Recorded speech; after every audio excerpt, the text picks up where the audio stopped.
यहाँ present simple का कुछ विशेष प्रयोग दिया गया है। यदि आप अंग्रेजी बोलना चाहते हैं तो इन वाक्यों का आप अभ्यास अवश्य कर लें। हिंदू शव जला दिया करते हैं, या हिंदू शव जला देते हैं, या हिंदू शव को जलाते हैं, या हिंदू मुर्दा को जलाते हैं। The Hindus burn the dead. The Hindus burn dead bodies. Present simple का तीसरा प्रयोग, to express planned future actions, भविष्य में पूर्व निर्धारित योजना की अभिव्यक्ति के लिए। जब कोई कार्य भविष्य में होना तय हो चुका हो, या जब कोई कार्य भविष्य में निर्धारित हो चुका हो, तो वैसे कार्यों के लिए हम प्रेजेंट सिंपल का प्रयोग करते हैं। और ऐसे वाक्यों में प्रायः tomorrow, next day, next night, next month, next year, next week, in March, on Monday etcetera का प्रयोग निश्चित रूप से रहता है। प्रधानमंत्री कल यहाँ आएंगे। The prime minister comes here tomorrow. Neha अगले वर्ष शादी करेगी। Neha gets married next year. आप यहाँ गौर से देखें, हिंदी में सेंटेंस लगता है फ्यूचर टेंस में है, लेकिन अंग्रेजी में हम फ्यूचर टेंस में सेंटेंस को नहीं बनाते हैं। इस सेंटेंस का अंग्रेजी में अनुवाद हम प्रेजेंट सिंपल में करते हैं। इस बात को आप हमेशा ध्यान रखेंगे। स्कूल अगले सोमवार को खुलेगा। The school reopens next Monday. अगले सप्ताह हम लोग शिमला जाएंगे। We go to Shimla next week. School 2 अक्टूबर को बंद होगा। The school closes on the 2nd of October। The school closes on the 2nd of October। परीक्षा 5 अगस्त को शुरू होगी। The examination commences on 5th August। हम लोग अपनी यात्रा अगले सोमवार को शुरू करेंगे। We start our journey Monday next. उसकी शादी मई में होगी। Her marriage comes off in May. इस वर्ष गर्मी की छुट्टी 15 मई से शुरू होगी। This year the summer vacation begins from 15th May.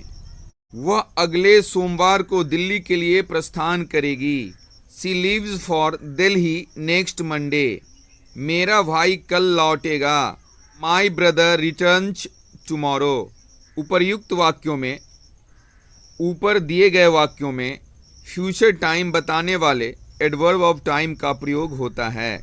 Present simple का चौथा प्रयोग देखें, to express universal truth, general truth, principle, विश्वव्यापी सत्य, नैसर्गिक सत्य, सामान्य सत्य, सिद्धांत की अभिव्यक्ति के लिए। ऐसे वाक्यों से बोध होता है कि कोई कार्य विश्वव्यापी रूप से सत्य है, या सामान्य रूप से सत्य है, या उससे सिद्धांत का बोध होता है। सूर्य पूरब में उगता है। The sun rises in the east. दूध उजला होता है। Milk is white. ईमानदारी सर्वोत्तम नीति है। Honesty is the best policy. आदमी मरणशील होता है। Man is mortal. पानी 100 डिग्री सेंटीग्रेड पर उबलता है। Water boils at 100 degree Celsius. 2 और 2 4 होता है। 2 and 2 makes 4। गंगा हिमालय से निकलती है। The Ganges springs from the Himalayas. Present simple का पांचवा प्रयोग देखें, टू एक्सप्रेस कंडीशनल सेंटेंसेस, शर्त बोधक वाक्यों की अभिव्यक्ति के लिए। जब प्रिंसिपल क्लाउज में फ्यूचर टेंस आता है और उसके बाद एडवर्ब क्लाउज ऑफ टाइम या एडवर्ब क्लाउज ऑफ कंडीशन आता है, तो if, as soon as, when, unless, after, before, till, until, even if, in case, as long as, so long as के बाद सब ऑर्डिनेट क्लाउज में आने वाला क्रिया यदि हिंदी के वाक्यों में फ्यूचर टेंस में भी हों तो अंग्रेजी में उसे प्रेजेंट सिंपल या प्रेजेंट परफेक्ट में ही लिखा जाता है। ऐसे एडवर्ब क्लाउज ऑफ टाइम या कंडीशन में फ्यूचर टेंस का प्रयोग नहीं किया जाता है।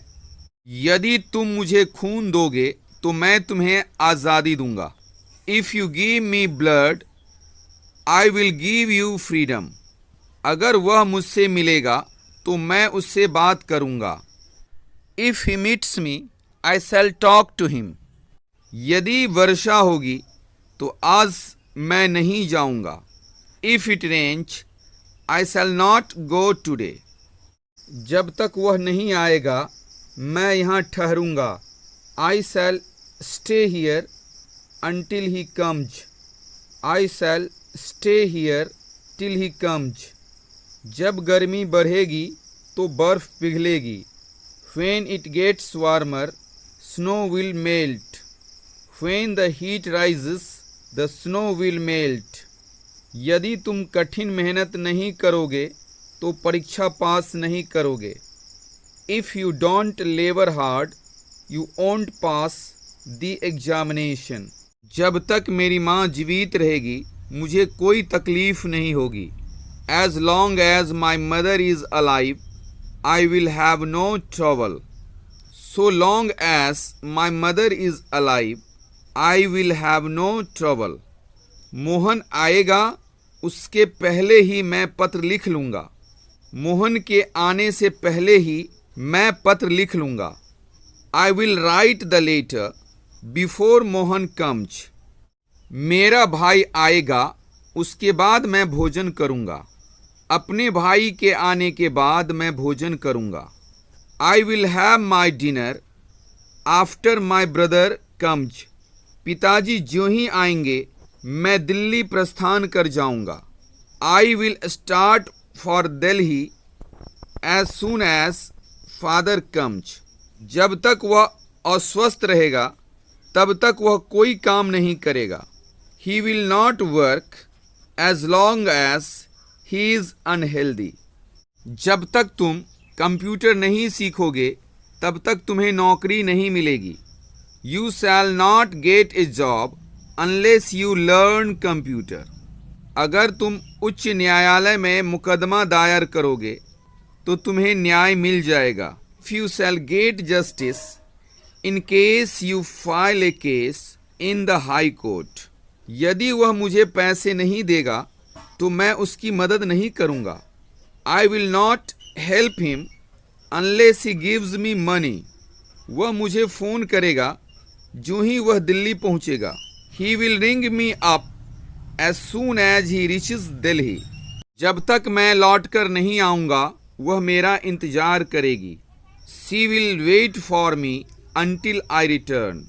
यदि मुझे दाल में काला नज़र आएगा तो मैं तुम्हें चेतावनी दे दूंगा। If I smell a rat, I will warn you. मैं उससे बात करूंगा यदि वह मुझसे मिलेगी। I shall talk to her if she meets me. यदि तुम तेज दौड़ोगे तुम race जीतोगे। If you run fast, you will win the race. जब वह यहाँ आएगा वह मेरी मदद करेगा। When he comes here, he will help me. यदि वह कठिन परिश्रम नहीं करेगी वह सफल नहीं हो पाएगी। Unless she works hard, she will not succeed. मैं उसे पढ़ाऊँगा यदि वह आएगी। I shall teach her if she comes.